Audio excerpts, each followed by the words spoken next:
Clear naman po, malinaw. Okay, let's pray.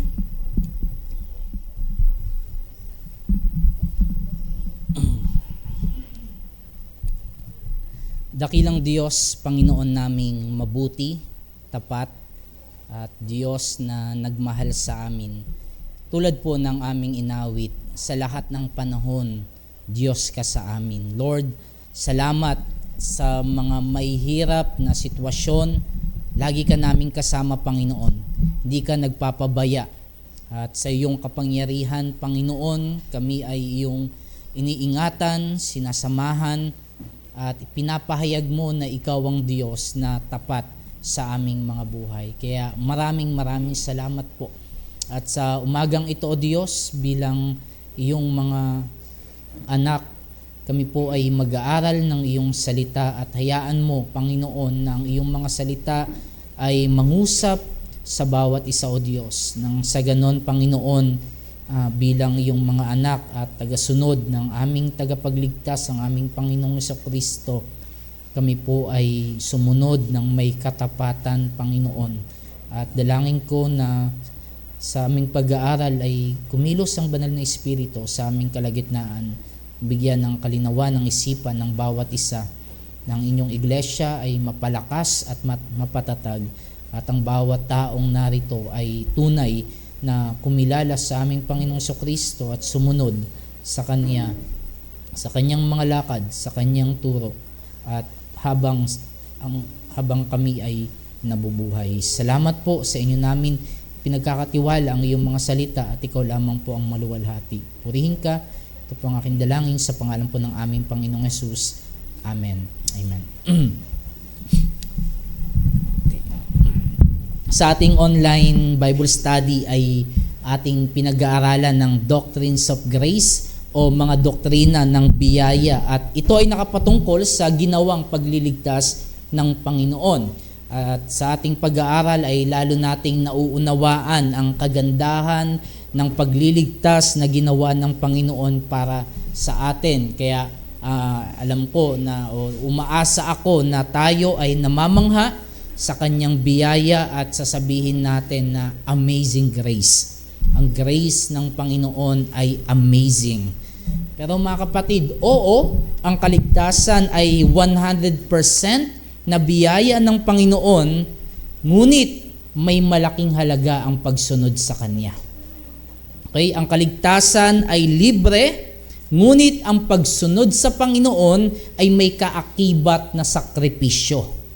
Okay, ang mga taong iniligtas ng Panginoon ay siyang mga taong susunod o sumusunod sa Kanya. Gaya ng lagi kong sinasabi sa inyo, hindi madali ang pagsunod sa Panginoon. Tandaan natin, hindi madali ang pagsunod sa Panginoon, pero mga kapatid, gusto ko ring sabihin sa inyo na sulit ang pagsunod sa Panginoon. Sulit ang pagsunod sa Panginoon sapagkat ito ay buhay na ganap at kasiyasiya. Sa kabila ng maraming mga hamon, bakit ito naging ganap at kasiyasiya?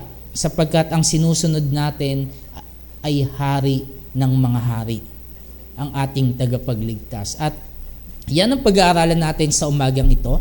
May pagbukas kayo sa akin sa Ebanghelyo ni Mateo, Kabanata 16, talata 24. One verse lang, and alam ko na may mga pagkakataon na ito ay na ibahagi ko na, at ito ay magiging paalala sa atin.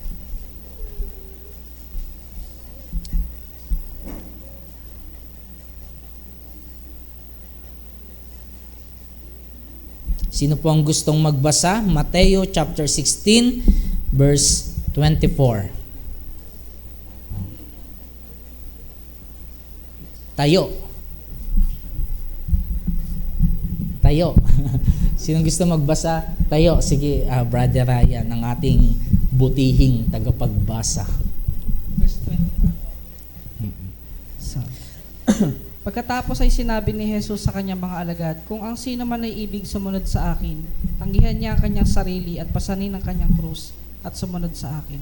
Okay, purihin ng Diyos. Babae, isang babae.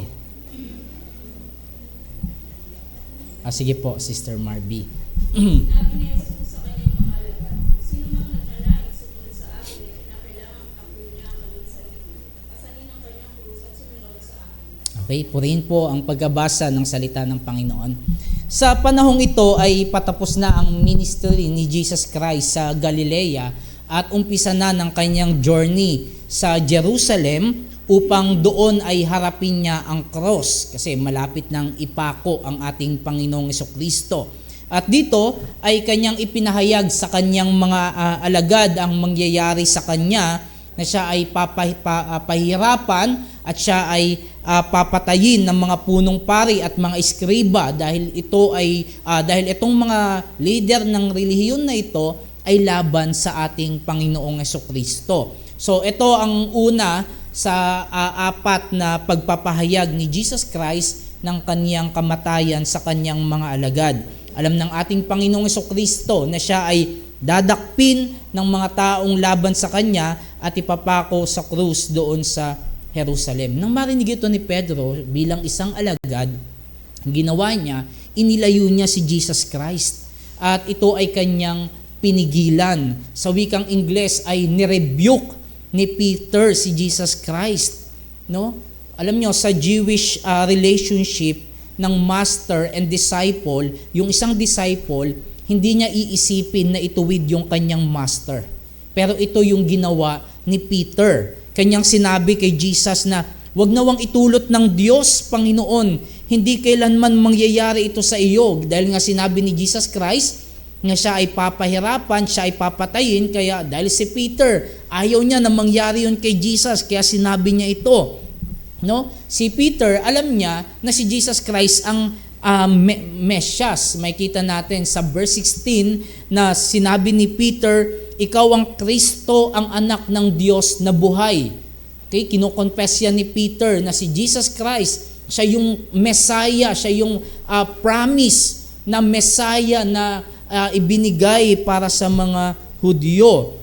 Kaya sinabi ito ni Pedro dahil meron pa rin siyang kaisipan na ang Messiah ay magiging matagumpay sa kanyang ministeryo at ang paghahari nito ang magpapalaya sa kanila mula sa Roman Empire. Kasi nga, 'di ba, sa pinag-aaralan, gaya ng pinag-aaralan natin lagi, ang mga Hudyo, sila ay nasa ilalim ng pamamahala ng Roman government. So, kaya sinabi nung pinigilan ni Pedro ang ating Panginoong Jesucristo, sabi ni Jesus Christ kay Peter, "Layuan mo ako, Satanas. Ikaw ay isang katitusuran sa akin sapagkat hindi mo iniisip ang mga bagay ng Diyos, kundi ang mga bagay ng tao." So hindi dito sinasabi na si Peter ay inalihan ng demonyo, kundi ang pinopoint dito ni Jesus Christ, yung pagtatanggi sa daan ng cross ay nagre-reflect na sa nais ni Satanas, kasi syempre against si Satanas sa ating Panginoon at ayaw niya na ang mga tao ay maligtas. So sinusubukan ni Satanas na hadlangan ang misyon ni Jesus sa pamamagitan ni Peter. Kasama dito yung idea ni Peter tungkol sa misyon ng Mesias na nakasentro sa tao at hindi sa Diyos. Okay? Kasi ang inaasahan nila sa Mesias is pakinabang nila, hindi pakinabang hindi nakatuon sa Diyos. So, sa Old Testament, yung Old Testament, nagtuturo ito na yung Mesias, dapat itong dumanas ng hirap. Okay? Prophecy na ito kay Jesus Christ. Kasama ito sa kanyang misyon. Ang sabi ng Isaiah 53 verse 7 and 8, yan, sabay-sabay basahin, 1, 2, 3, go.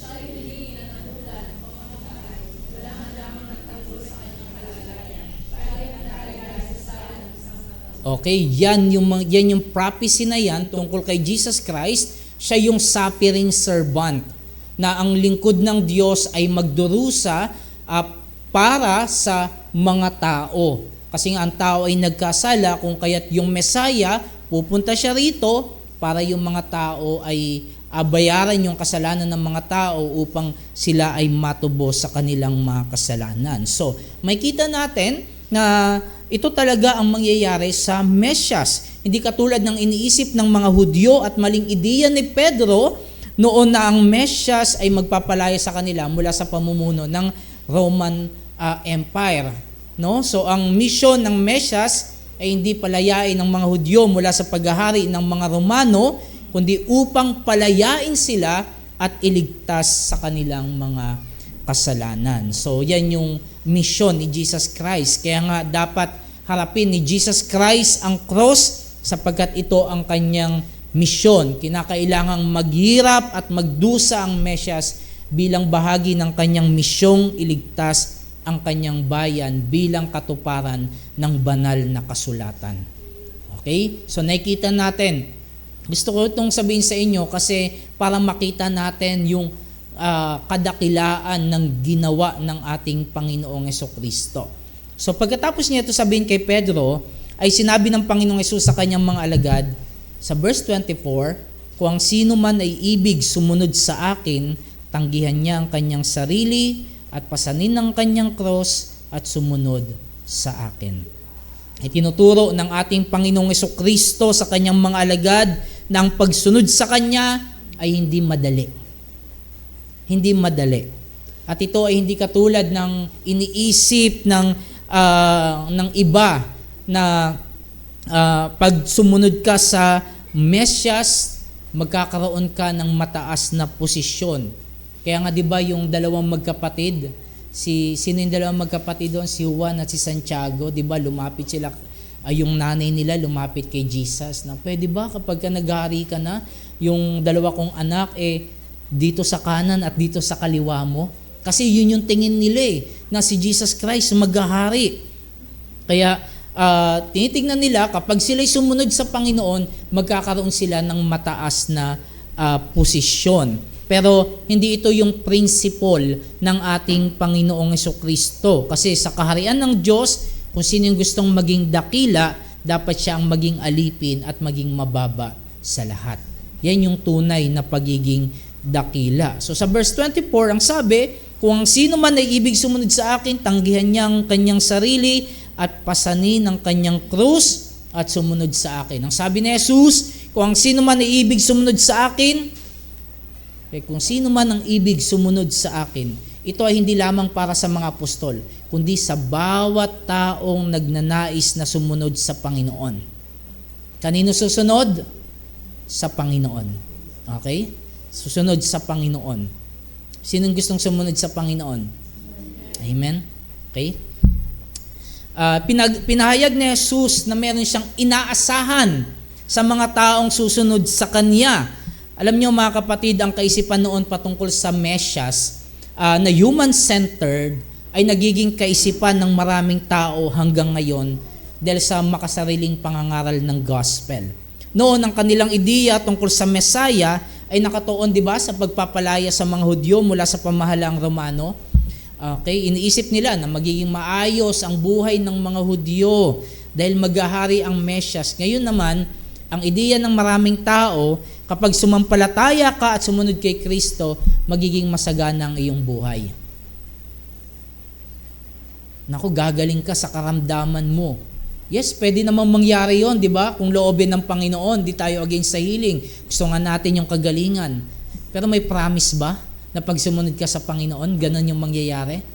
Walang promise ang Panginoon. May promise ba na kapag sumunod ka sa Panginoon ay yayaman ka? Dapat nauna na akong yumaman sa inyo, no?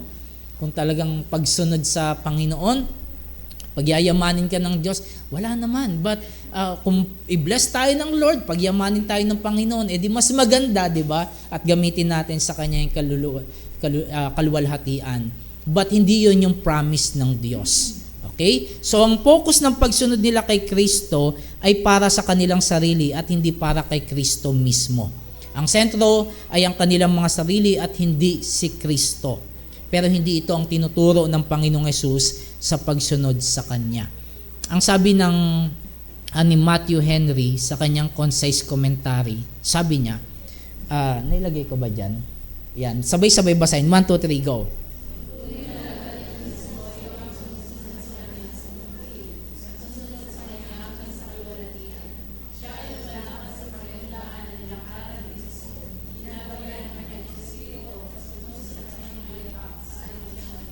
Okay. Naalala niyo yung yung Heart of a Servant na kanta. Parang ganito to no? Parang ganyan yung Heart of a Servant na kanta. So yung tunay na alagad ni Kristo, yun yung mga sumusunod kay Kristo, yun sa mga tungkulin ng mga sa pagsunod sa Kanya. At susunod sa Kanya hanggang sa kalwalhatian. Yung tunay na tagasunod, hindi lang yan hanggang dito, hanggang glory, kalwalhatian. Okay, siya ay lumalakad sa parehong daan na nilalakaran ni Kristo, of course, ginagabayan ng Espiritu. Ang tunay na tagasunod ni Kristo, ginagabayan ng Espiritu. Okay? Kasi hindi ka makakasunod kay Kristo kung walang Holy Spirit. Okay? At sumusunod sa kanyang yapak, saan man siya magpunta. Ano ba yung lyrics ng Heart of a Servant? Wherever you go, wanna be by your side. What? Kung saan, yan, Heart of a Servant, mga tagasunod ni Jesus Christ. Okay? So ngayon, titignan natin kung ano ba yung mga karakter ng tunay na disciple ni Jesus sa pagsunod sa Kanya. Ito dapat yung maging karakter ng mga Christians. Gagamitin ko yung word na karakter. Kasi ito ay maituturing din na panawagan ng Panginoon sa mga taong nagnanais sumunod sa Kanya. Kung ikaw ay susunod sa Panginoon, may panawagan siya na dapat mong gawin.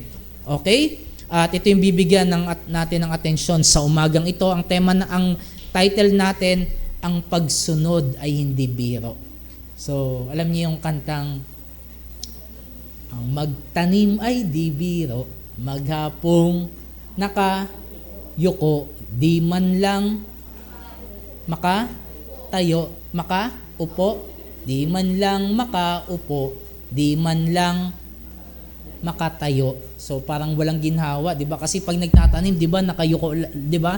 Hindi din na nakapagtanim na ng palay. Ako nakapagtanim na ako ng palay, ilang minuto pa lang ang sakit na sa paa, sa balakang, ganun pala kahirap. Kaya yung bigas, no, minsan napapanisan kami ng bigas. No, pahalagahan niyo yung bigas kasi ang mahal na ng bigas, 'di ba? Tapos pinaghirapan pa 'yan ng mga tao. So, kung ang magtanim ay di biro, tandaan ninyo, ang pagsunod sa Panginoon ay hindi biro. Hindi ito biro. Okay? So una, number 1, ang title natin, ang pagsunod ay hindi biro. Una, ang panawagan na tanggihan ng sarili. Ang panawagan na tanggihan ang sarili. Di ba meron tayong magusto sa sarili natin, sa buhay natin. Si dito may magusto para sa buhay nila. Sabi, tanggihan daw. Nako. Pag ito ay taliwas kay Jesus. Okay? Huwag naman yung kalimutan nyo na yung sarili ninyo. Ba, hindi na kayo naligo, sumunod ka na lang.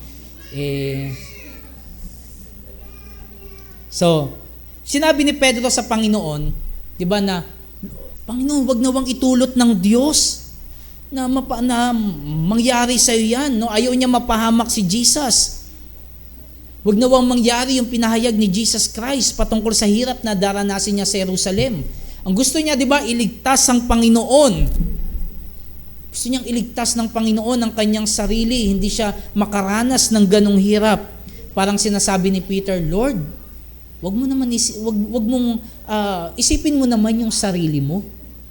Parang ganun yung sinasabi ni Peter. Huwag sanang mangyari yan. Isipin mo yung sarili mo. Huwag mong hayaang maghirap ka sa ganyan. Iligtas mo sarili mo.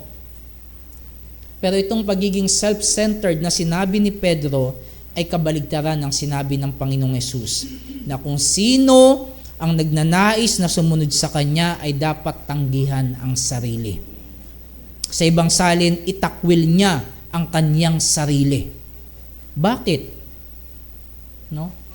Alam nyo, yung kapanganakan, yung pagkakatawang tao ni Jesus Christ, yung kanyang kapanganakan, yung buhay niya, namuhay siya, at yung kanyang kamatayan, alam nyo, nakapatungkol din ito sa pagtakwil ni Jesus Christ ng kanyang sarili.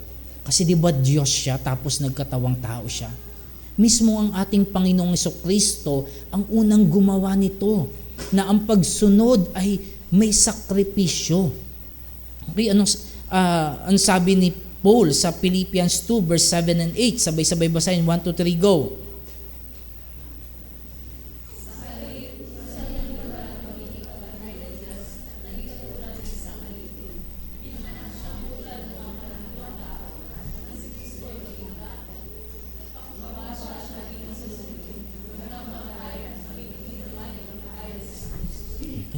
Tingnan ninyo, itong pagtuturo ni Jesus Christ na tanggihan ng sarili, siya ang unang gumawa. Makita niyo yung essence noon sa Philippians 2 verse 7 and 8. Siya yung unang gumawa eh. Iniwan niya ang kalangitan. Ang ganda ng kalagayan doon ni Jesus Christ. Ang manlilikha ay naging katulad ng kanyang mga nilikha.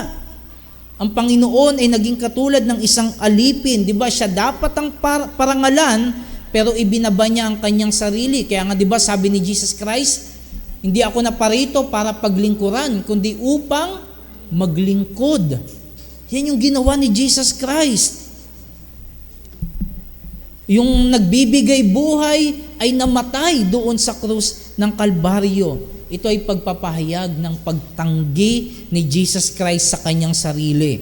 At lahat ng ito ay may kinalaman syempre sa kanyang pagtutubos sa kanyang bayan. So si Jesus Christ muna yung gumawa ng pagtatanggi o pagtakwil sa sarili bago ang kanyang mga alagad. E tandaan natin, hindi kailanman magiging higit na dakila ang alipin kaysa sa kanyang Panginoon. Okay, kaya higit na dakila ang ginawa ni Jesus Christ. At dahil ang Panginoong Jesucristo ang siyang unang gumawa nito, ang mga alagad naman ay dapat itong sundin. Okay? Dapat itong sundin ng mga alagad. At alam niyo, kung babasahin natin ang New Testament, ang panawagan na ito ay sinunod ng mga alagad ng ating Panginoong Jesucristo. Namuhay sila na sumusunod sa Panginoon, itinakwil nila ang kanilang sarili kahit hindi na nila siya kasama. Okay, yun yung pagsunod sa Panginoon. Kahit hindi na, wala na yung presence ni Christ, yung physical ni Christ dito. But still, sumunod sila sa Panginoon. Kaya, okay, ang pagsunod sa Panginoon, hindi dahil may pastor. Ang pagsunod sa Panginoon, kahit wala yung presence ng pastor, dapat sumusunod tayo sa Panginoon. Amen? Ganun din sa ating mga mananampalataya ng ating Panginoong Kristo ngayon. Sa ating pagsunod sa ating Panginoon, dapat tanggihan natin ang ating mga sarili. Itakwil natin ang ating mga sarili. Ito ang una nating dapat gawin. Ito ay hindi madali. Madali ba na itakwil yung sarili o tanggihan ang sarili? Mahirap, di ba? Mahirap, may labanan to eh. Ang hirap, kaya ang sinasabi ko sa inyo, ang pagsunod sa Panginoon, hindi biro. Kasi kalaban mo sarili mo. Ba, minsan kakampi mo, pero lagi mong madalas kalaban mo. Ito ay katulad ng pagpasok sa makipot na pintuan, paglakad sa makitid na daan, merong digmaan. At ang kalaban natin ay ang ating mga sarili. Kailangan mong mamatay sa iyong sarili. Sinasabi ng mundo, di ba, na mahalin mo ang iyong sarili. Narinig nyo na yon? Love yourself. Tama. May ano ba yon? Love yourself. Nakain nun? Love yourself. Pero anong sabi ni Jesus Christ? Deny yourself. Sabi ni Jesus, deny yourself. Ito ang una nating dapat na gawin. Sinasabi ng mundo na bigyan mo ng mataas na pagpapahalaga ang iyong sarili. Gawin mo kung ano ang gusto mo, ang makapagpapasaya sa iyo. Di ba yung sinasabi ng mundo? Tama? Yan yung ideology ng mundo. Kung ano ang gusto mo, sundin mo. Kung ano yung laman ng puso, kung ano ang nasa puso mo, sundin mo. Di ba yan yung mga laman, yan yung naririnig natin? Ba't kabaligtaran yan sa kalooban ng ating Panginoong Jesucristo? Sa taong walang pananampalataya kay Jesus, mukha itong normal, pero sa mga sumusunod kay Jesus, ito ay hindi normal sapagkat tinuturo ng Panginoong Jesucristo na i-deny natin ang ating mga sarili. Itakwil natin ang ating mga sarili. Tanggihan mo ang sarili mong kagustuhan. Ano ba yung kagustuhan mo? Ang kagustuhan mo ba ay kagustuhan din ng Diyos? Kung ang kagustuhan mo ay kagustuhan ng Diyos, gawin mo yan. Lagi kang titingin sa Lord. Lord, kagustuhan mo ba to? Titingin ka sa Bible. Ito bang gagawin ko? Gusto ng Lord? Pag gusto ng Lord, gawin mo. Pero pag hindi na gusto ng Lord, huwag mong gawin. Tatakwil mo yon. Lahat tayo, meron tayong mga sariling gusto sa buhay. Tama? Lahat ng gusto nyo, gawin ninyo. Pero make sure, yan ay nagbibigay ng kaluguran sa Panginoon. Pag hindi nagbibigay ng kaluguran, huwag nating gagawin. Okay? Tanggihan mo ang iyong mga sariling nasa na siyang nagiging dahilan ng iyong ikapapahamak. Meron tayong mga gusto na ikapapahamak pala natin. Di ba si Eve, nung nakita niya yung guyabano, pinagatian nila. Mukhang maganda. Hindi natin alam kung ano yung prutas na yun. Basta guyabano na lang muna ngayon. Naisip ko maganda sa paningin niya, tama? Pero kalooban ba ng Lord na kainin nila yon? Hindi. Si Samson, nakita niya yung babae maganda sa kanyang paningin. Pero hindi pala kagustuhan ng Lord. Yun, bumagsak si Samson. So mga kapatid, yan yung pagtakwil sa sarili. Hindi porkit mukhang maganda sa'yo, gagawin mo na. Titignan mo kung ito ba ay kalooban ng Panginoon o ikapapahamak ko. Tanggihan natin ang ating mga interes sa mundo. Ang mundo ay maraming alok, tama? Daming opportunity, ang daming magaganda sa ating paningin. Pero kasama sa pag-deny sa ating sarili, ang pagtanggi sa alok ng mundo. Tanggihan natin ang anumang pagmamataas, tanggihan natin ang sarili nating karunungan. Huwag tayong mas marunong sa Diyos. Tama? Tanggihan natin ang sarili nating katuwiran at ang ating buhay ay isuko natin sa ating Panginoong Jesucristo. Mukhang mahirap ito, Tatanggihan pala yung sarili. Mga kapatid, tanggihan mo ang sarili mo gaano man ito kasakit upang masunod mo ang kalooban ng Diyos. Kahit napakasakit nito para sa iyo, tanggihan mo dahil gusto mong sundin ang kalooban ng Diyos. Ibig sabihin, sa ating pagsunod sa Panginoong Jesucristo, hindi tayo nakatuon sa ating mga sarili, kundi kay Kristo. Kasi ang pagtanggi sa sarili ay pagyakap kay Kristo. Siya ang dapat nasusunod sa ating buhay. Ang sabi ng Barnes Commentary, nailagay ba dyan? Okay, sabay-sabay basahin. 1, 2, 3, go.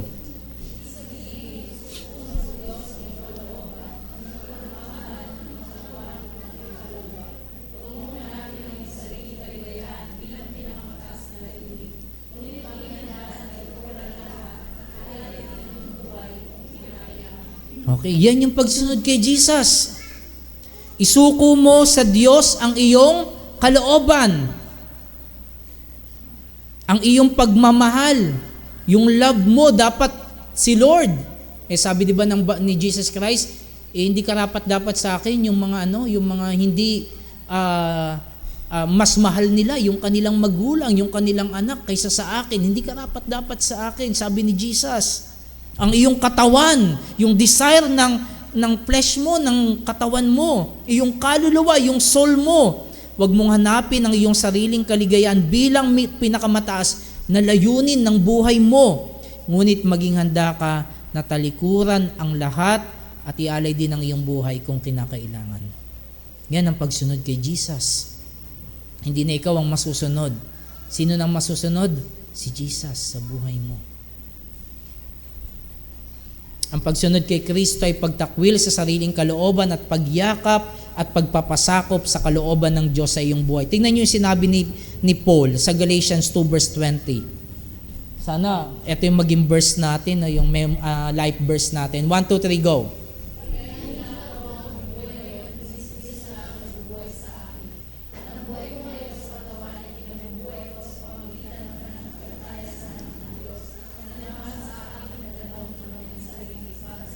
Okay.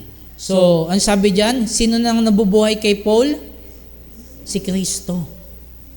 Pag susunod ka kay Kristo, hindi na ikaw yung nabubuhay sa sarili mo, kundi ang nasusunod na sa sarili mo si Jesus Christ. Okay? Si Jesus, hindi ikaw. Tanging si Jesus. Sabi niya pa sa Filipos 3 verse 7 and 8. 1, 2, 3, go.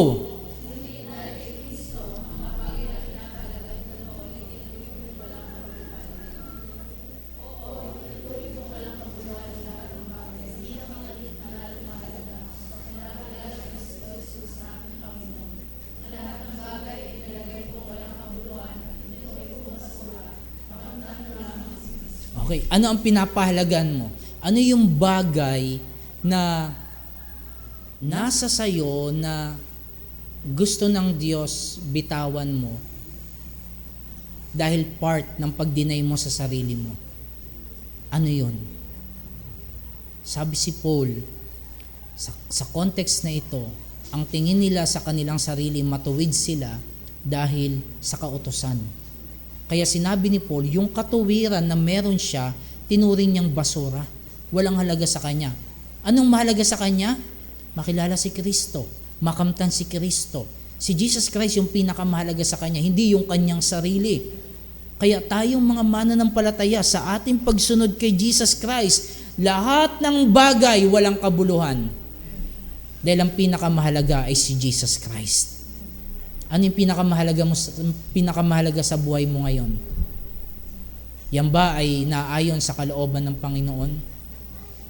Tanggihan mo at sumunod ka kay Jesus. Amen? Pangalawa, ang panawagan na pasanin ng krus.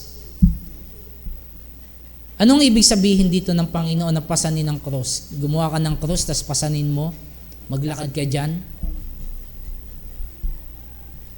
Ang krus ay ang mga kahirapan, mga pagtitiis, mga kahihiyan, mga pag-uusig na daranasin ng bawat alagad ng Panginoong Jesucristo. Alam niyo yung cross, pag ang isang kriminal pinako sa cross, yung cross, yan ay lugar ng kahihiyan. Okay? Si Jesus Christ, nung pinako siya doon sa cross, hubot-hubad siya.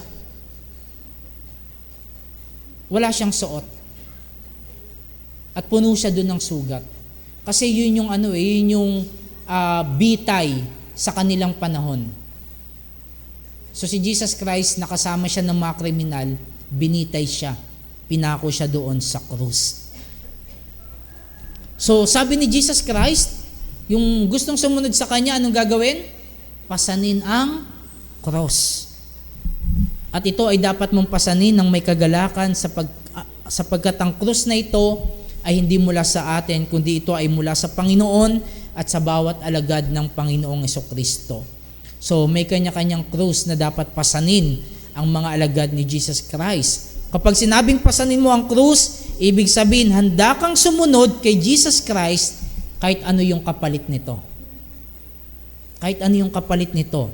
Itong mga alagad sa kanilang pagsunod, pinasan nila ang kanilang krus, dumanas sila ng maraming kahirapan, mga pag-uusig at hanggang kamatayan dahil sa kanilang pagsunod sa Panginoon.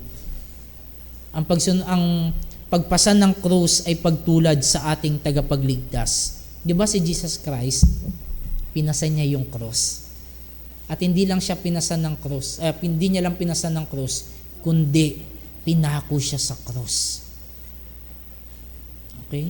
Ano yung purpose? Upang iligtas ang kanyang bayan sa kanilang mga kasalanan. At ito ay itinakda ng Diyos sa kanya Kaya nga 'di ba si Jesus Christ, pinasan niya yung krus, napako siya sa krus nang nandoon yung joy. Bakit? Kasi alam niya na mapapakinabangan ito ng kanyang bayan. So sa ating pagsunod sa Panginoon, kailangan pasanin natin ang cross. Ano daw? Minsan, madalas, araw-araw. Kailangan natin pasanin ang cross araw-araw. So ang mga kahirapan na ating nararanasan dahil sa pagsunod sa ating Panginoon, alam nyo, kasama yan sa ating mga cross. So kung nakakaranas tayo ng mga sufferings dahil sa pagsunod natin kay Jesus, sumusunod tayo Part yan ng pagsunod natin. So ang pagpasan sa krus, hindi ito kabigla-bigla, kundi ito ang dapat gawin ng mga mananampalataya. Ano sabi ni Peter? Sa 1 Peter 2 verse 21, sabay-sabay basahin. 1, 2, 3, go.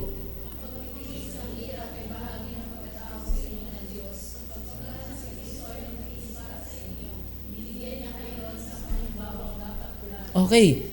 Sino dito yung dumaranas ng mga kahirapan? Mga pagtitiis? Sino? Anong sabi? Ang pagtitiis ng hirap ay bahagi. Bahagi pala ito ng pagkatawag sa atin ng Diyos. So part yan. Pastor, ang hirap ng kalagayan ko ngayon. Kapatid, part yan Yes, mahirap. Di ba? Part yan ng pagkatawag sa atin Tama. Kaya kapag dumaranas ka ng mga kahirapan sa pagsunod mo sa Panginoon, anong sasabihin natin? Part to? Kasama to. Ngayon, kung kasama yan ng pagkatawag sa atin, tingin ninyo pinapahirapan tayo ng Diyos? Hindi. Kung part yan ng pagkatawag sa atin ng Diyos, yung mga sufferings na ating mararanasan, kanino ba tayo sumusunod? Kay Jesus. Kung si Jesus Christ ang sinusunod natin, papabayaan ba tayo ni Jesus? Hindi. Kasama natin siya. Ang katotohanan, siya yung unang pumasan ng krus, siya yung unang naghirap. Anong sabi ng 2 Timothy chapter 3 verse 12? Sabay-sabay basahin. 1, 2, 3, go.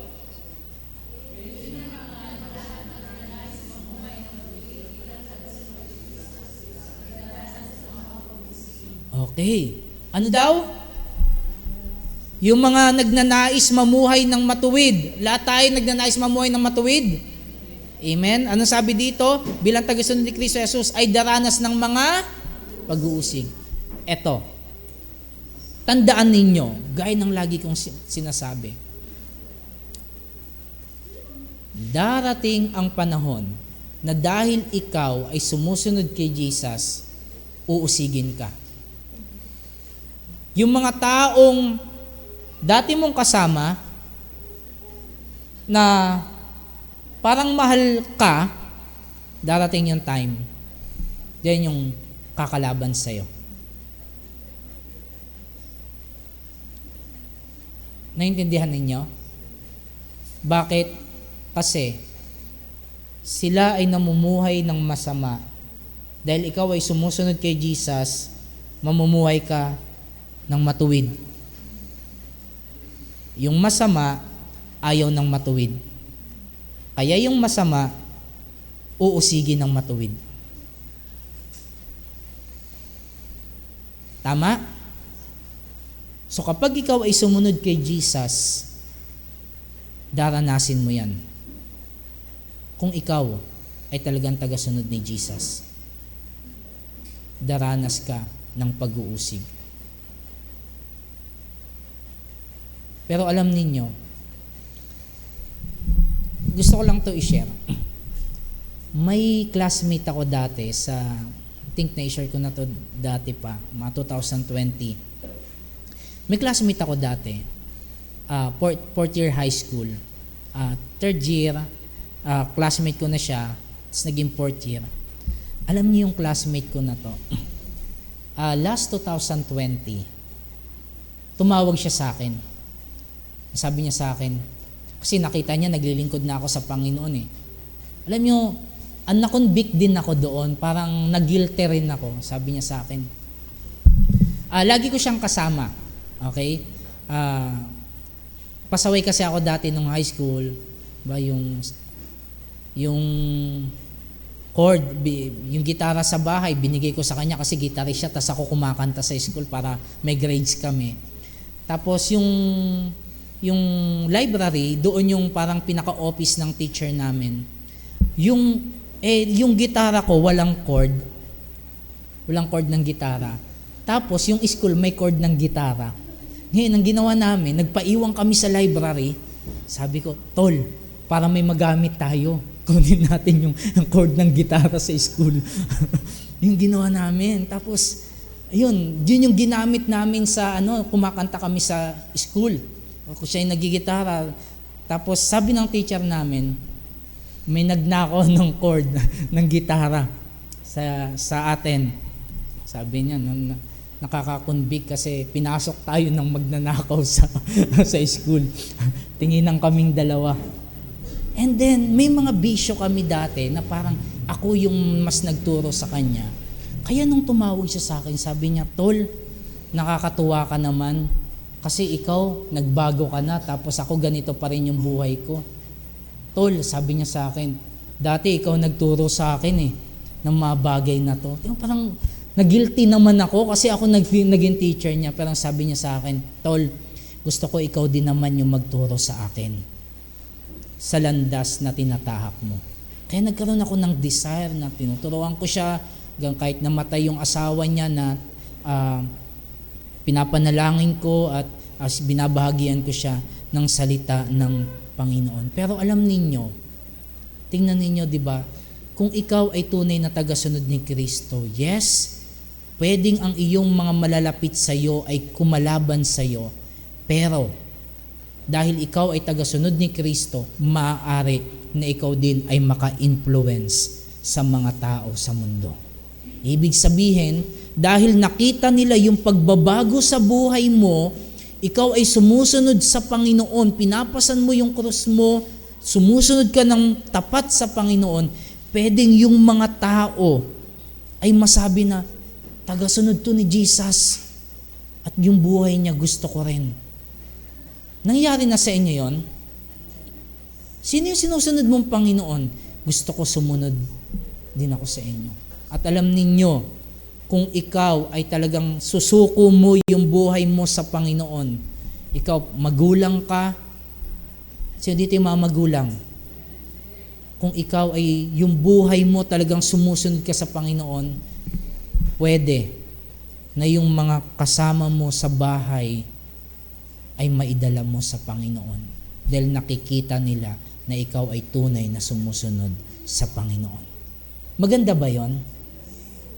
Minsan parang mahirap sumunod sa Panginoon, pero may kasiyahan yung bunga nito. Amen? So, tandaan natin ang pagsunod sa Panginoon, pagpasan ng krus, ay may kabuluhan sa ating mga buhay. Okay? So, ang pagsunod kay Kristo ay hindi isang laro, hindi isang bagay na gagawin mo lang dahil ginagawa ng iba, hindi isang bagay na bahagi lang ng iyong buhay. Ang pagsunod kay Kristo ay dapat maging buhay ng mga nananalig sa Kanya hanggang kamatayan. Okay? Kailangan mong pasanin ang krus araw-araw hanggang sa kahulian ng iyong hininga. Pangatlo, ang panawagan ng ganap na pagsunod. Okay? Ang panawagan ng ganap na pagsunod. Sabi ni Jesus Christ, at sumunod kayo sa akin. So, nakapatungkol din ito sa pagiging sentro ni Jesus Christ ng ating mga buhay. Pagtulad kay Jesus Christ, ito yung pagsunod sa Kanya, pagtulad sa pamumuhay ni Kristo, sa kabanalan, sa katuwiran, pagsunod sa Kanyang mga turo at utos, pagsunod sa bawat takbang ng ating tagapagligtas. So yung pagsunod kay Jesus ay pagtulad sa Kanya. Okay, yan yung ibig sabihin nito. Dahil tinakwil niya yung kanyang sarili, takwil din natin ang ating sarili. Pinasan niya yung krus, pasanin din natin ang krus. Naging masunurin siya sa Ama hanggang kamatayan, maging masunurin din tayo hanggang kamatayan. Yan yung buhay. Ibig sabihin, tinutulad natin yung buhay natin kay Jesus Christ. Ang sabi ng Matthew 10 verse 38, sabay-sabay basahin.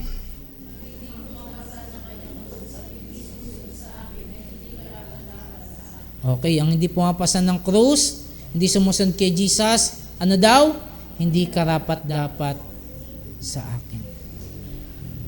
So dapat masunurin tayo sa ating Panginoong Hesukristo. Ito ay ibang-iba sa turo sa panahon natin ngayon na kapag ikaw ay sumunod kay Kristo, gaya ng sabi ko, pag yayamanin ka, kapag sumunod ka kay Kristo, giginhawang buhay mo, mga turo na nakasentro sa tao at hindi kay Kristo. Ang pagsunod ay, alam niyo ba, ang pagsunod ay isang katangian ng tunay na tupa ng Panginoon. So, dito yung tupa ng Panginoon. Sana yung mga tupa ng Panginoon ay hindi tupakin. Ha? Dapat tupa ka lang, ha? Hanggang tupa ka lang. Huwag kang tupakin. Okay? Ang sabi ng John 10:27,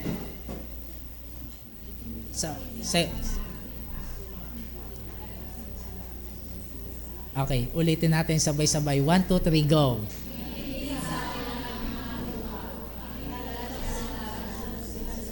So yung tupa, ano daw? Nakikinig. Si dito nakikinig. Sure? Dapat nakikinig sa Panginoon. Ang papakinggan mo, yung sinasabi ng Panginoon. Hindi yung sinasabi ng dyablo. Okay ba yon? Yan, tagasunod. Huwag mong pakinggan yung sinasabi ng dyablo. Yung sinasabi ng dyablo mukhang maganda eh. Tama? Hindi sasabihin sa iyo ng dyablo na masamahin, huwag mo gawin yan. Hindi yung sasabihin sa iyo ng dyablo. Kapag may maganda, sige, go. Yan sasabihin sa iyo ng dyablo. Tama? So, huwag mo sasabihin yung sinasabi ng dyablo. Huwag mong papakinggan yung sinasabi ng dyablo. Ang papakinggan natin ay ang sinasabi ni Jesus sa kanyang mga salita. Nakikilala ko sila, sabi ni Jesus. So, dito nakakilala kay Jesus. Pero ang tanong, kilala ka ba ni Jesus? Yun yung mahalaga. Dapat kilala ka ni Jesus. Ang tupa ni Jesus, kilala niya. At yung tupa ni Jesus Christ, ano yun? Sumusunod sa Kanya. So makikita yung mark ng isang tunay na tupa ni Jesus, sumusunod sa Kanya. Yung mark ng alagad ni Jesus, sumusunod sa Kanya. Kaya yung sino mang gustong sumunod kay Jesus, dapat sumunod sa Kanya. Kasi nga gusto mong sumunod eh. Susunod ka kay Jesus Christ. At alam ninyo, ang pagsunod naman ay humahantong sa karangalan. In John 12 verse 26, sabay-sabay basahin. 1, 2, 3, go.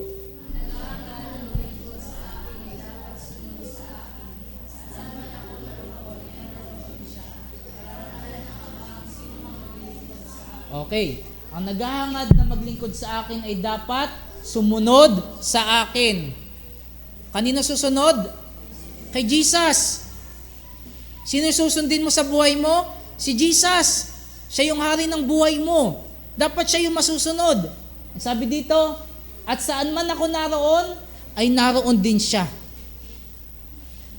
So kung ano yung lakad ni Jesus Christ, dapat yun din yung lakad natin. At sinabi rito, kung saan siya naroon din ang mga tagasunod ni Jesus Christ. Nasaan ngayon si Jesus? Nasaan ngayon si Jesus? Nasaan? Sa langit.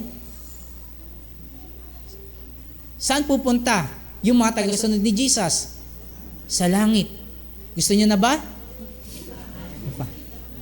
Pupunta pa lang tayo sa langit. Darating yung panahon, dahil si Jesus Christ nasa langit, makakasama natin siya sa langit. So, ibig sabihin, hindi nasasayang yung pagsunod natin kay Jesus. Kaya sabi dito, pararangalan ng Ama ang sino mang naglilingkod sa akin. Anong gusto nyo? Paparusahan ng Ama o pararangalan? Pararangalan. Sino yung paparangalan ng Ama? Yung naglilingkod. Napaka-basic. Sino yung naglilingkod kay Jesus? Tandaan ninyo, darating yung panahon, kung yun dito yung mga tao, nire-reject tayo, pinagsasabihan tayo ng masama, pero darating ang panahon dahil tayo ay followers ni Christ, dahil tayo naglilingkod kay Kristo, ang Diyos ang magpaparangal sa atin. Kaya, huwag ninyong hangarin ang parangal ng tao. Huwag ninyong hangarin yung parangal ng tao. Yes, tatanggapin ka ng mundong ito dahil ginagawa mo yung gusto nila. Pero mas mainam na itakwil ka ng mundo at parangalan ka ng Diyos. Yun yung maganda. No? So, ang mga tunay na disciples ni Christ, ang tunay na mga Kristiyano, kahit na anong mangyari, kahit na anong hirap ang kanilang danasin dito sa mundo, sila ay patuloy na susunod kay Kristo. Kahit anong hirap, susunod tayo kay Kristo. Amen? Sino dito yung dumaranas ng kahirapan? Susunod pa rin tayo kay Kristo. Pag sumunod ka kay Kristo, hindi ka ba mahirapan? Mahirapan ka pa rin. Tama ba? Pero pag sumunod ka kay Kristo, kahit mahirap, may kapayapaan at kapahingahan sa Kanya. So yung tunay na Kristiyano, susunod kay Kristo, bagamat maaari na manghina. Sino nang hina? Nangyayari yan, yung kahinaan. Nadi-discourage. Sino nadi-discourage? Nangyayari yan, nadi-discourage tayo. Nanlulupaypay. No, mukha ba nanlulupaypay? Tingnan mo yung katabi mo, kung mukha nanlulupaypay. O kula lang sa paypay. Diba, dumarating yung ganyan, nanlulupaypay tayo, parang, alam niyo yun, yung time na, may mga time na, diba, sa paglilingkod natin sa Lord, na parang, ay, parang nanghihina tayo, dahil sa dami nangyayari sa buhay natin, diba, nanlulupaypay tayo, nangyayari yan, kasama yan. Bumabagsak. Si dito yung may time na bumagsak na, nadapa ka na. Nangyayari yan sa mga tunay na Kristiyano. Kaya kapag ka nanlupaypay ka, na-discourage ka, nanghina ka, nagkasala ka, hindi nangangahulugan na hindi ka na anak ng Diyos. Nangyayari yan. Pero tandaan ninyo, walang tao, walang bagay, walang pangyayari o sitwasyon ang magiging dahilan upang ikaw ay tumalikod sa Panginoon. Yes, nangyayari na di-discourage ka, bumabagsak ka, nadadapa ka, nakakapag-decide ka ng mga bagay na hindi kaaya-aya, gumagawa ka ng desisyon na mali. Nangyayari yan kahit sa mga tunay na Kristiyano. Pero ang tunay na Kristiyano hindi tumatalikod sa Panginoon.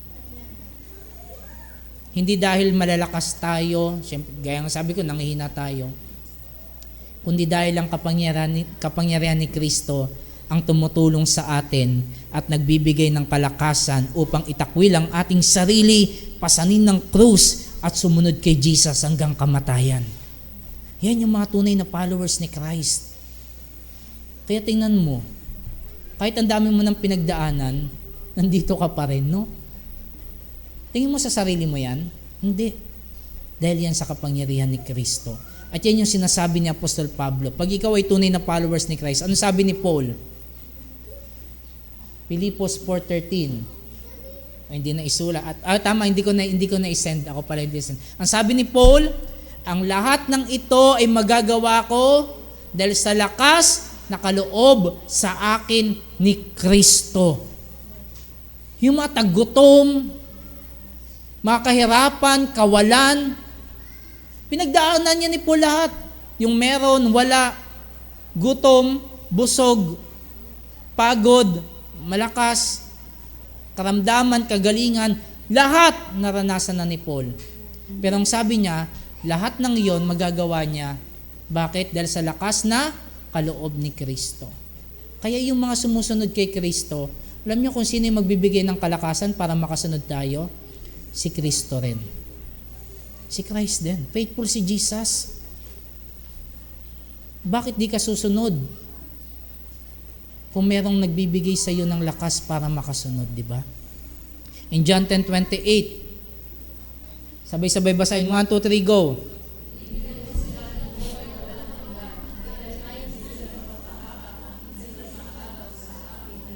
Okay, yan yung followers ni Christ. Gaya ng sabi ko kanina, may reward. Batong buhay na walang hanggan, hindi natin to reward, kundi promise ng Panginoon sa atin. Hindi ka mapapahamak. Pag ikaw ay tunay na tagasunod ni Kristo, hindi ka mapapahamak. Hindi ka agawin ng ninuman sa kamay ni Jesus. At sa Friday, yan, pag-aaralan natin yan. Sa huling petal ng pinag-aaralan natin. So, mga kapatid, si Jesus Christ ay nagtuturo sa atin sa landas ng pagiging alagad. Ang hangarin si Kristo ng higit sa lahat. Kung meron ka man dapat hangarin, si Jesus yan. Itakwil ang sarili mo. Hindi ikaw dapat ang mamahala sa buhay mo. Ang dapat mamahala sa buhay mo ay si Jesus. Kusang yakapin natin ang sakripisyo na hinihingi ng pagsunod. May sacrifice sa pagsunod kay Jesus at sumabay sa bawat akbang ni Jesus Christ araw-araw. Ang mga alagad na iniligtas ay dapat mamuhay katulad ng tagapagligtas. Tayo manalangin. Panginoon, maraming salamat po sa paalala mo sa amin sa umagang ito. Lord, may mga panahon, Panginoon, na umaasa kami sa sarili namin. Hindi namin nagagawa ang mga bagay na ito, Diyos. Mas pinipili namin ang mga madaling landas. Mas pinipili namin ang mga magagaan na bagay dahil sa aming pansariling interes. But Lord, salamat dahil tinuturuan mo kaming mga alagad mo na kalimutan ang aming mga sarili, pasanin namin ng krus, at kami ay maging masunurin sa iyo, sumunod sa iyo. Lord, salamat dahil patuloy mo kaming pinapaalalahanan. Nakakalimot kami, nadadapa kami, bumabagsak kami. But thank you, Lord, dahil faithful ka, pinapaalala mo ang iyong mga salita sa amin. At dalangin ko, Diyos, sa bawat isang narito, Lord, I pray ng bawat isa ay tunay na sumunod sa iyo, Panginoon. Lord, nandun yung kahirapan, pero alam namin, Panginoon, sulit ang pagsunod sa iyo dahil alam namin na kasama ka namin at meron kaming kakamtin dahil sa pagsunod namin sa iyo. Salamat po. Ikaw lamang po ang maparangalan at maluwalhati sa pangalan po ng aming Panginoong Yesus. Amen.